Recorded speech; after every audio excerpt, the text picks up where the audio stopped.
You are listening to the podcast That's Life in Sweden, or as we say in Swedish, Sånt är livet i Sverige, with me, your host, Lisa Uusimäki.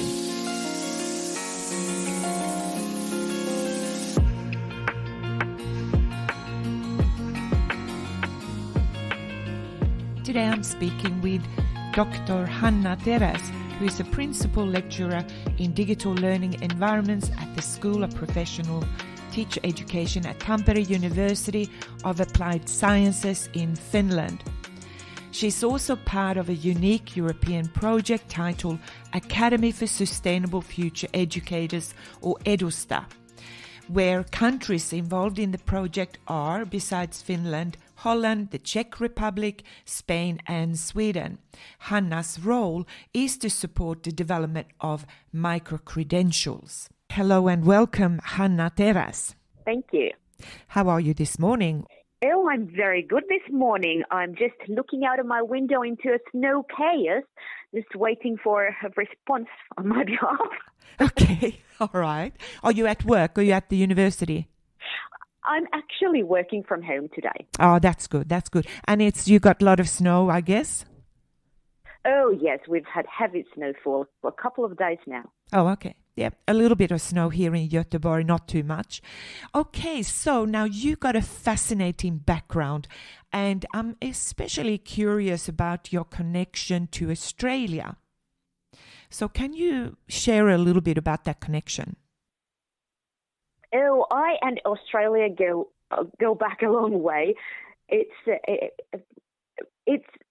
actually started more than 20 years ago.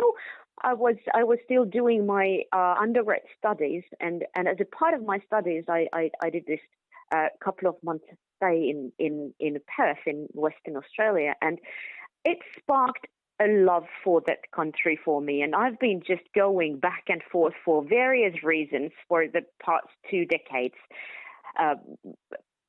for fun and for work and for living. You spent some time working at both Murdoch and Curtin Universities. What was that like, and what are some of the differences, for example, say between teaching and learning in Australia to when you think about what is happening in Finland? I sure did. I was very fortunate to even stay there for 4 years, and I had experience in these 2 universities, and especially at Murdoch University, I had a teaching role, and I would say probably the most striking differences compared to how I teach now here in Finland would be the group sizes on first year courses. They were massive. Of course, they can be massive in Finland as well. But it was the size of the country is just taken into account in everything. So I guess the biggest difference for me was that on all units that I was teaching, we would have a so-called external students who are enrolled in the university programs externally, meaning they live in remote areas and they don't attend on campus. So everything was, you could say everything was hybrid before anyone ever talked about hybrid teaching. So whenever I was lecturing, there was a lecture capture taken and it was streamed live for the external students. And in all planning of teaching and learning, you would have to take into account the group that participates remotely. So that put some, it requires some extra thought. Now, of course, we are more or less in a similar situation nowadays in all parts of the world since the pandemic, when remote teaching and learning really took off, and now we talk about hybrid learning. So it's the differences are not as great anymore. Mm-hmm. So can you just, when you say about hybrid, so you had a group, you had some students on campus in a classroom, as well as you had at the same time students who were remote? Exactly.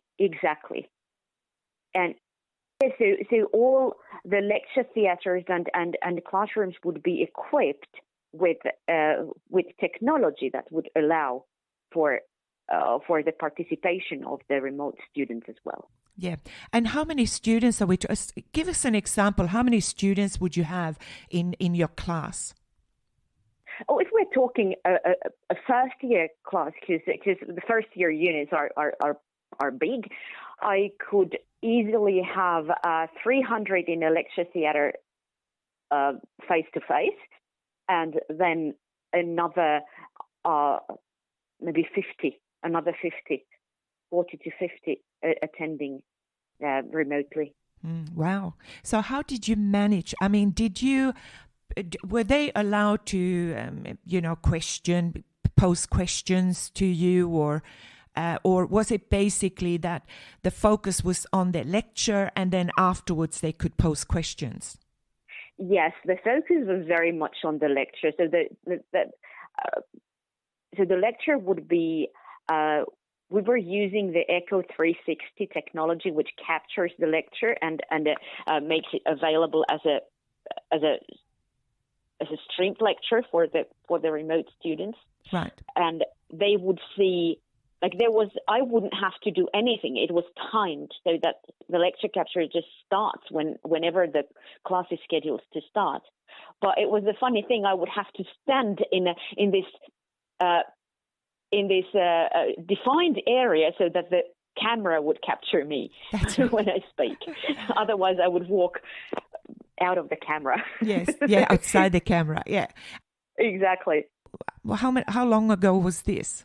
Oh, this was 7 years ago, 8 years ago, less than 10, but more than 5. Right, okay. So that would have been before pandemic and... Oh, well before, yeah. Yeah.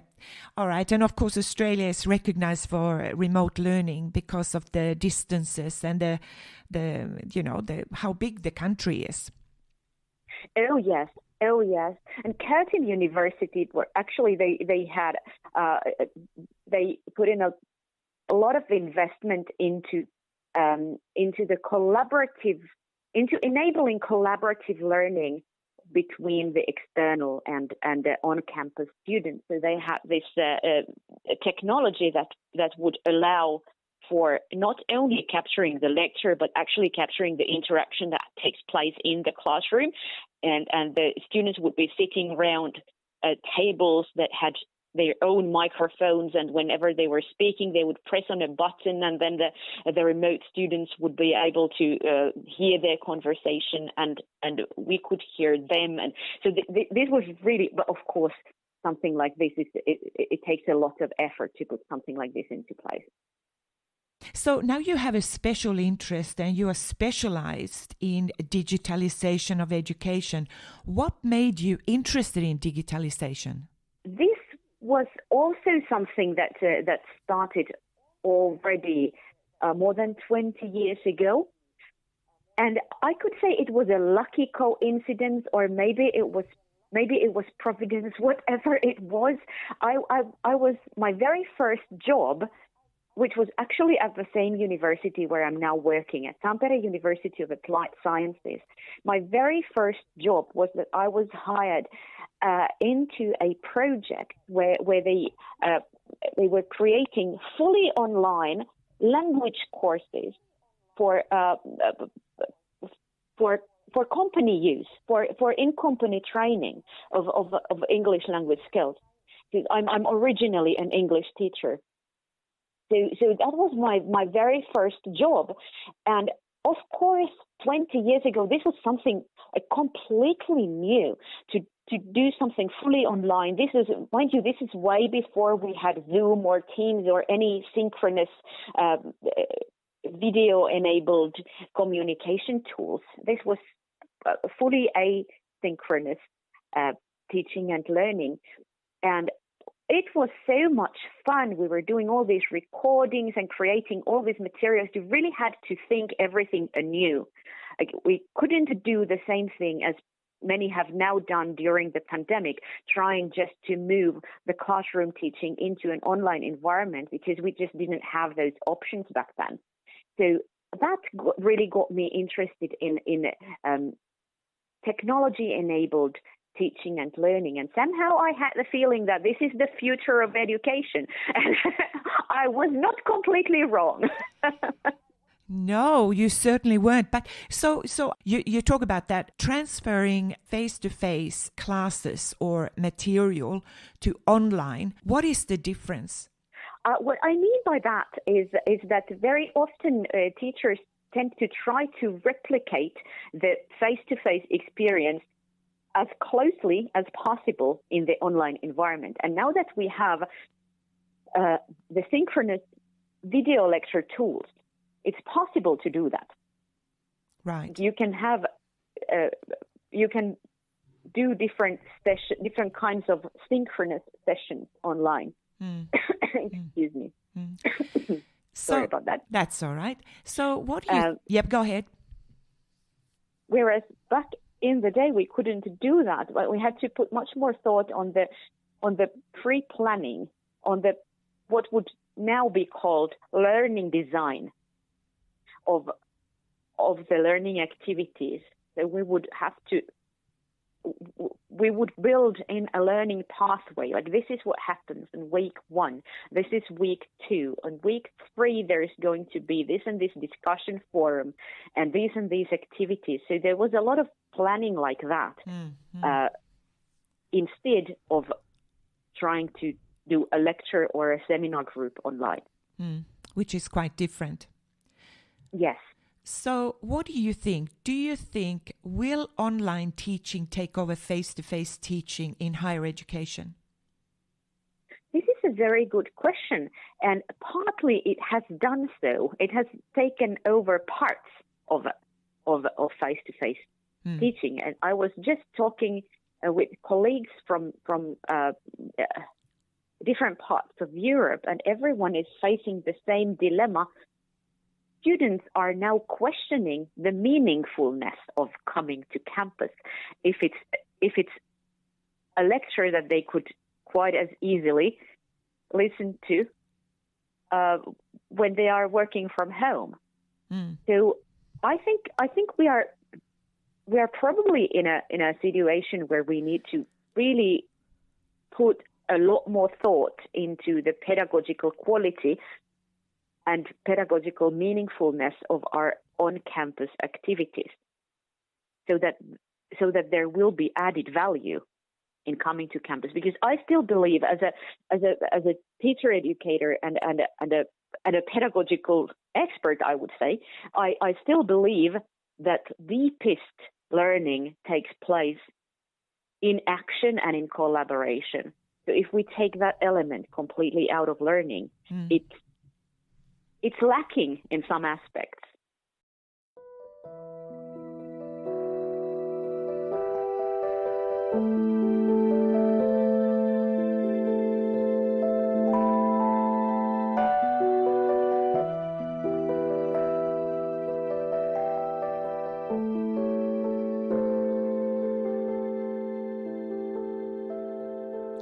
Online collaboration is, of course, possible. We see this in many things. We see this in many projects that we do with colleagues from overseas countries. It's possible to collaborate online. But if we talk about learning is not only the acquisition of knowledge, but it's also growing as a human being. I believe very strongly that it's very much about being and becoming, and not just accumulating knowledge. Yeah. You can accumulate knowledge all by yourself, but to really become and to really grow and to really become a part of a community, you do need that human interaction. So I believe there's room for both. But having said that, if we don't pay close attention to the to the pedagogical quality of the face-to-face experience if it's just a mass lecture. There's not much human interaction in a mass lecture, and you can quite as easily listen to a lecture capture. Yeah, exactly. A recording. Yep. Exactly. Yeah, so there has to be added value, and I know many of my colleagues have turned into so-called flipped learning, where students do the knowledge acquisition part on their own, and when they come to the classroom, they do meaningful activities together that require discussion, collaboration, and collaborative knowledge construction. So what did you call it? Flipped learning. Oh, yes, flipped learning.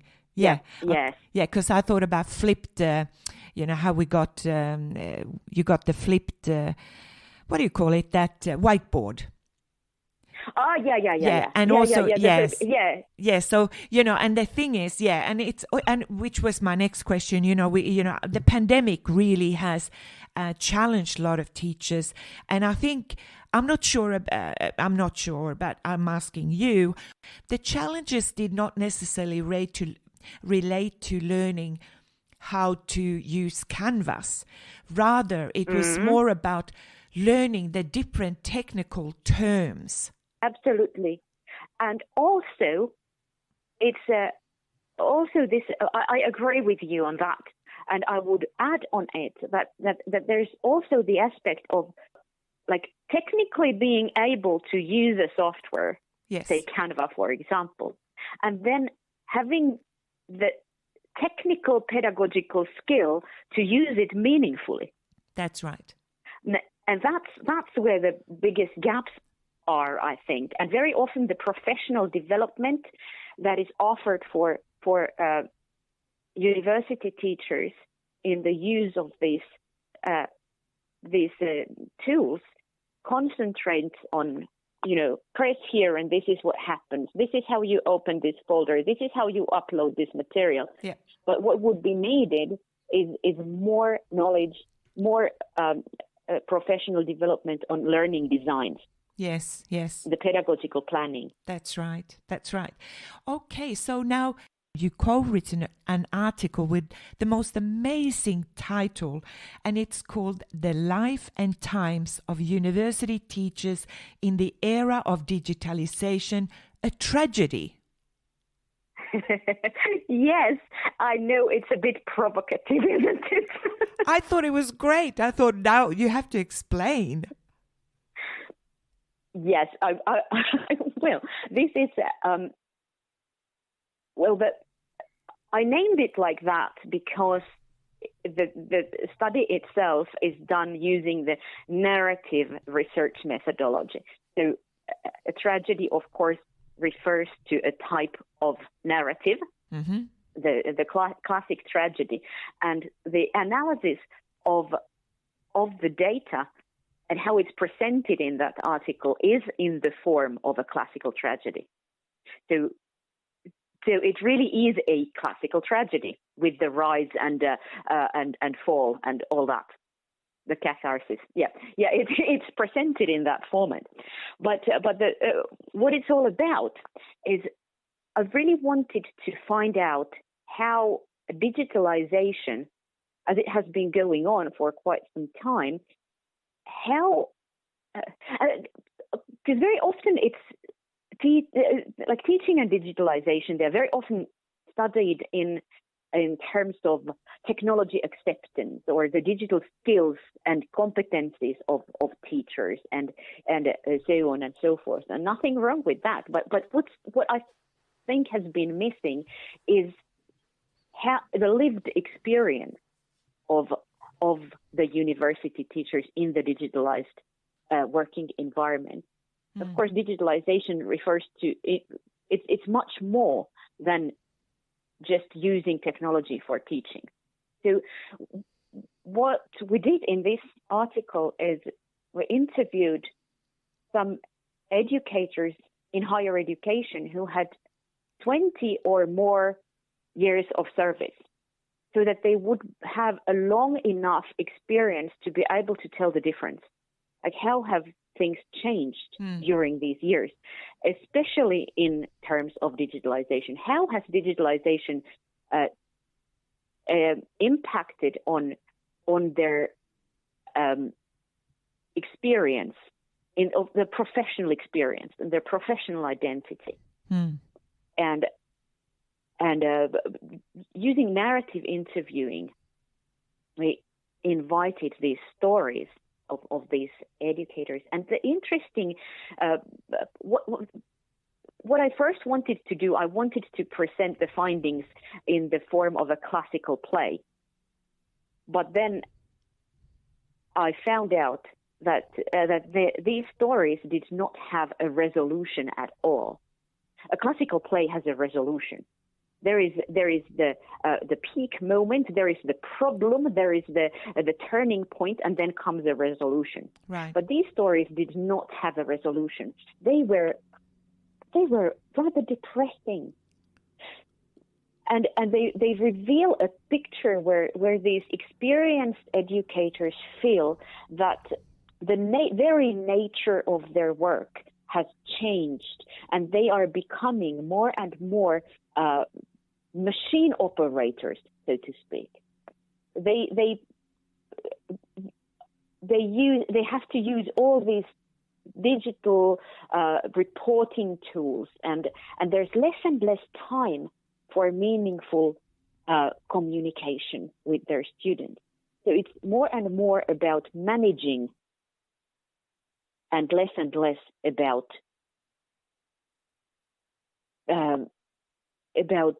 dialogue with students and supporting the growth. And of course, many of these teachers, they had been very excited about technology when it started appearing in their work, computers and different digital tools. But the amount of so-called digital bureaucracy has just skyrocketed, and these people are like drowning under all these needs to report in this system and that system and that system, and at the same time having less and less time for sharing amongst colleagues. Yes. And also dialogue with students. Mm-hmm. You know, I'm just thinking, I don't know, have you heard about the latest called Chat GPS? It's a digital tool that allows, it's a artificial intelligence. It's a brand new tool that has come out. It's artificial intelligence online, and it's about how you can actually pose a question, any question, what is a classical narrative, and it will spit out the answer to you. And you can basically, you can even basically do your essays using this particular tool, meaning that I'm just curious, what would happen to student learning when it comes to writing and exactly. Yeah. So what do you think? There have been these questions about the impact of artificial intelligence have been raised recently, and I have heard about that tool that you explained, and I've had some conversations with colleagues about it. And I don't know, I believe it really challenges us to think about what we really mean by learning and assessment. Yes, but not only that. I mean, it comes down to the question, what is education? What is schooling absolutely. for? Why do we have universities? Yes, these are very profound questions. And that's why I very much like to talk about what I already mentioned earlier about university not as a place to accumulate information or to become a robot. Exactly. We don't exist in order to feed workforce into the labor market, but the university should be about emancipation, about enlightenment, about being a human. Yes, but about civilization. Yes, but Hanna, the reality is that a lot of industries are turning to universities to be absolutely sure that they are kind of supporting their future workforce, before, and so, but I think this is it's an incredibly powerful, it is a discussion that we will have. And your point that university is more, it's no longer about information gathering, it's about how you use the information. Yes. Yeah, I think universities are suffering from an identity crisis. That's a good one. You should write a tragedy, the university. Yes, maybe that's my next paper.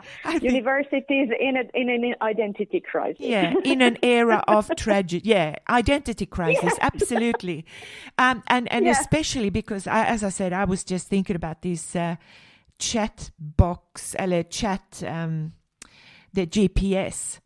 I thought that was just unbelievable when that is really been happening in the news here in Sweden. But anyway, it is what it is. Yeah. But it reminds me, it actually brings me then to the project. You are part of a unique European project that is titled Academy for Sustainable Future Educators. So there is 5 higher education institutions involved, and your role is to support the development of micro-credentials. But before you explain what is meant by micro-credentials, can you talk a little bit about what is meant by sustainable future educators? Absolutely. Sustainability, of course, is we have all heard of the UNESCO sustainability goals, and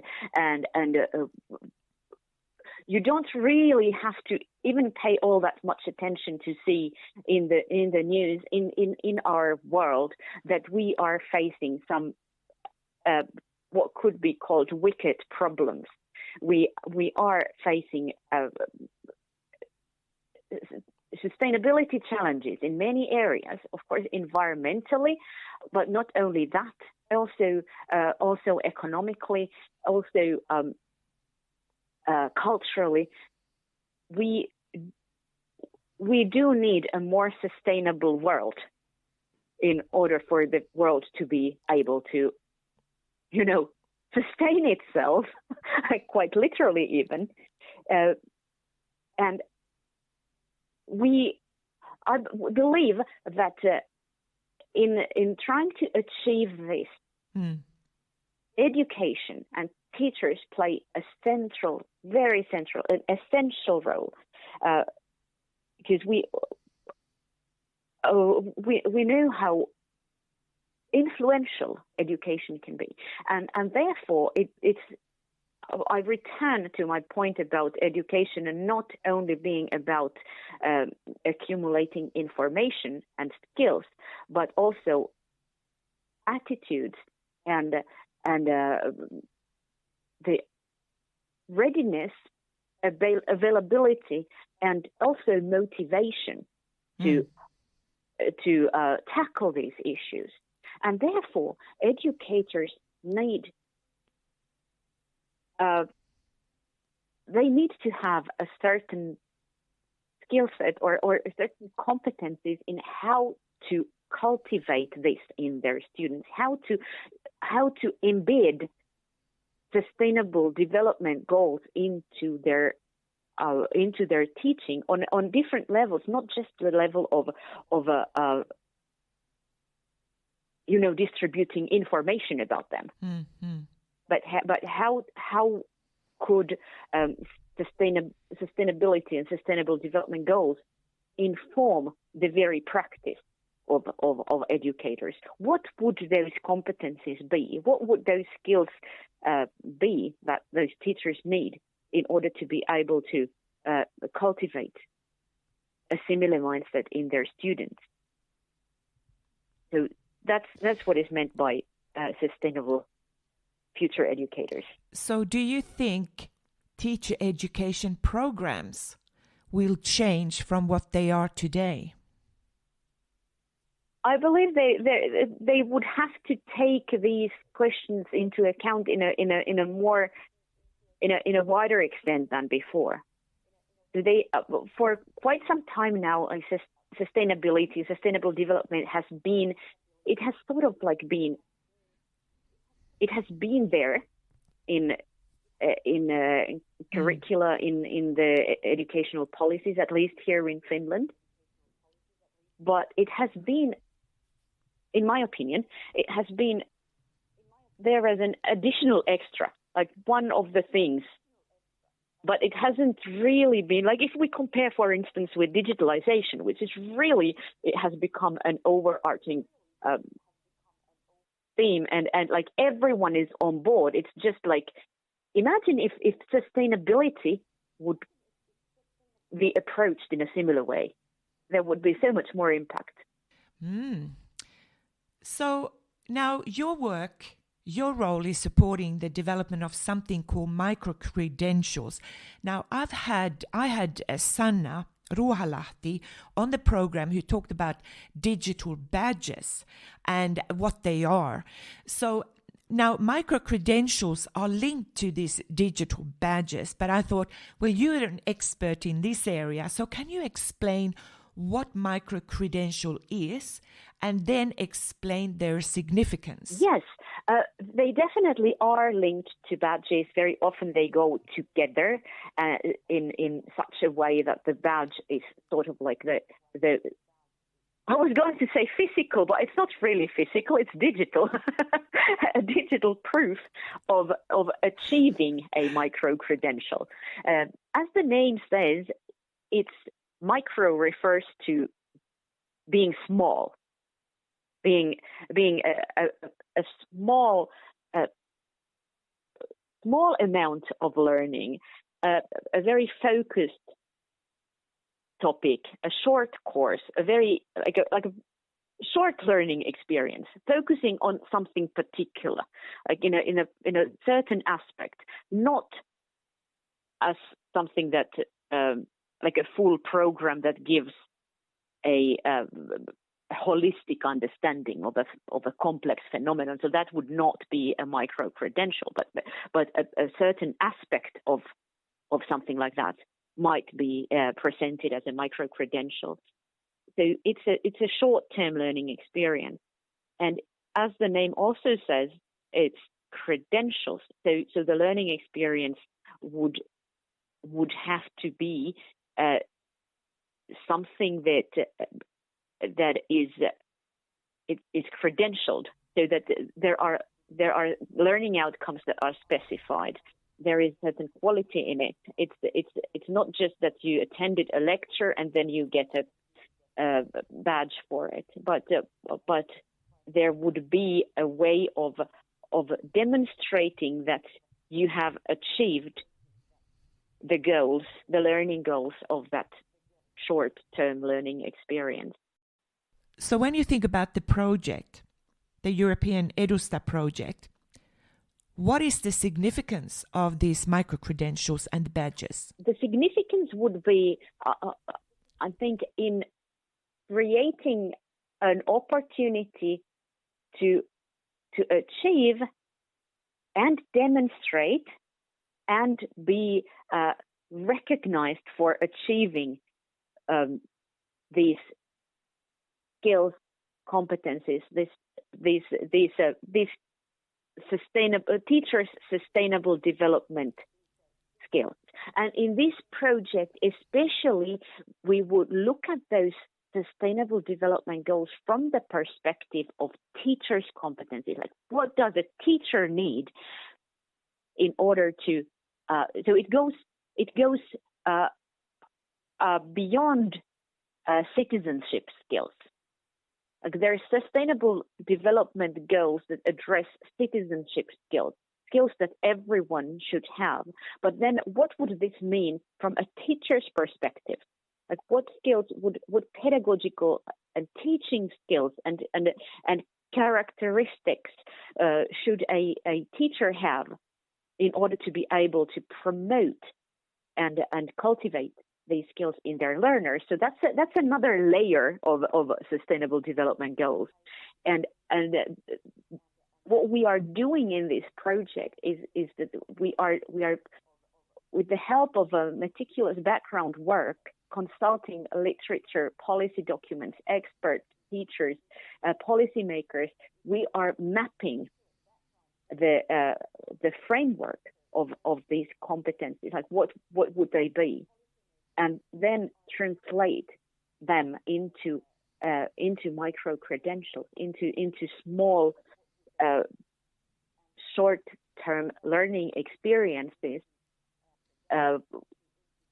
with which the teachers can develop these skills and then demonstrate that they have achieved those skills. And as a recognition of that, they will then be issued a digital open badge.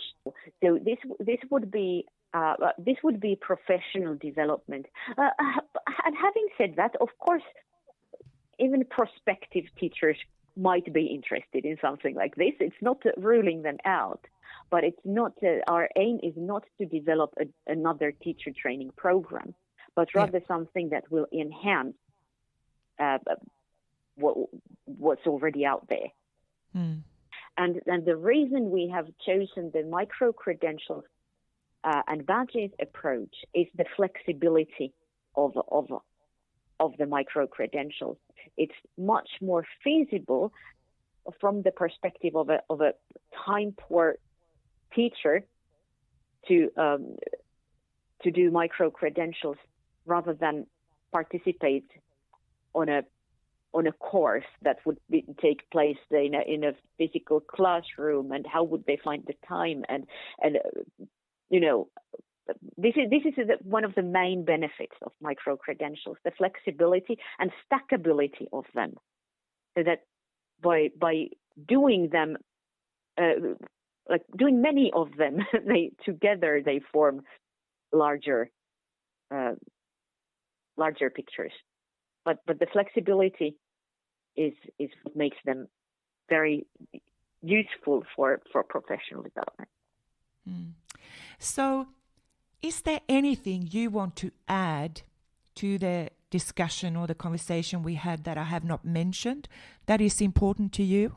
Oh, we've talked about all the things that I have close to my heart. We've talked about digitalization and sustainability and pedagogy and the role of the university. Oh, I could go on for a week on the role of university in the society and how I see that in the future. And I think it's better to leave it here because I might get carried away.